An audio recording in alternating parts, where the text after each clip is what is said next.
Have you ever turned down plans, not because you're sad or sick, but because the very thought of going out feels heavy? The world has a label for you: homebody, hermit, maybe even lazy. And for years, you might have wondered if they're right.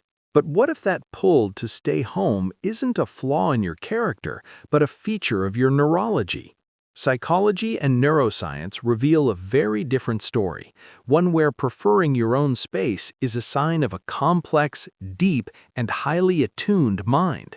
Let's decode the hidden psychology of people who truly love staying home. 1. The energy conservation mindset. The first sign isn't laziness, it's efficiency. For some brains, the outside world isn't just a place, it's a massive cognitive task.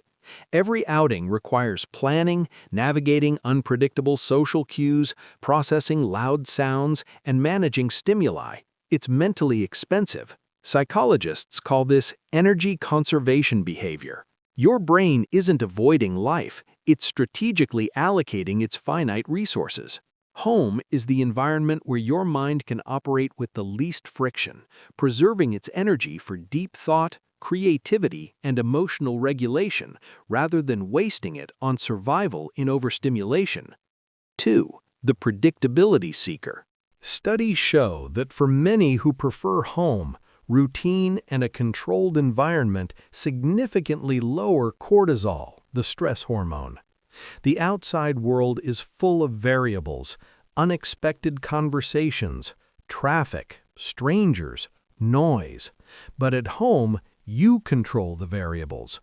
This isn't about fear, it's about the mind's preference for a stable, consistent state where it can relax and function at its best. Your brain seeks a foundation of calm so it can build something meaningful rather than constantly rebuilding itself against chaos. 3. The deep processor. Here's a key trait: deeper sensory and cognitive processing. Often linked to highly sensitive persons, this means your brain doesn't just see a room, it analyzes the quality of light, absorbs layers of sound, and intuitively picks up on emotional undercurrents. While others get a summarized version of the world, you're processing the director's cut with all the special features. This incredible depth burns mental fuel rapidly. So, you naturally gravitate to environments with lower sensory input, like your home, where your processor isn't pushed into overdrive just from existing. 4. The self-contained stimulation system. Many people rely on external events, parties, crowds, constant activity to feel stimulated and alive. But for you, stimulation is often internally generated. Your thoughts, your projects, your books, your ideas provide a rich and engaging world. Psychology calls this intrinsic motivation. You don't get bored easily because your inner world is vivid and compelling. You don't need to go out to feel engaged. This self-sufficiency is a hallmark of creative and analytical minds that find the deepest conversations happen inside their own heads. 5. The social energy accountant. This leads to social energy accounting. It's not that you dislike people, it's that social interaction, with its endless decoding of facial expressions, tone, and subtext, is a high-cost cognitive activity. You're not bad at it, you're so good at it that it requires intense focus. So, you become selective. You minimize unnecessary social spending to protect your balance.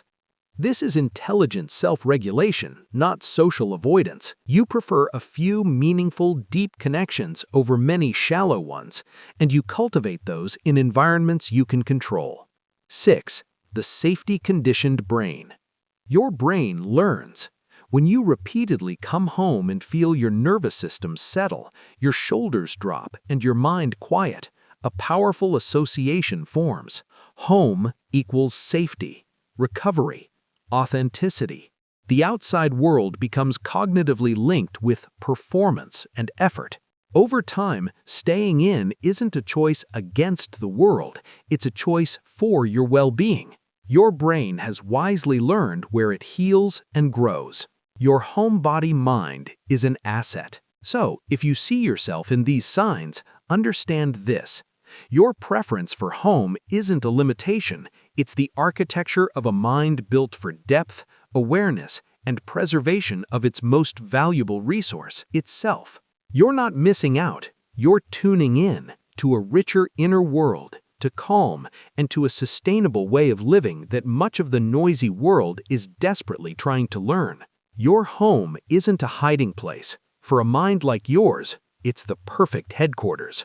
If this decoding of your mind resonated with you, then you're exactly who we make these videos for.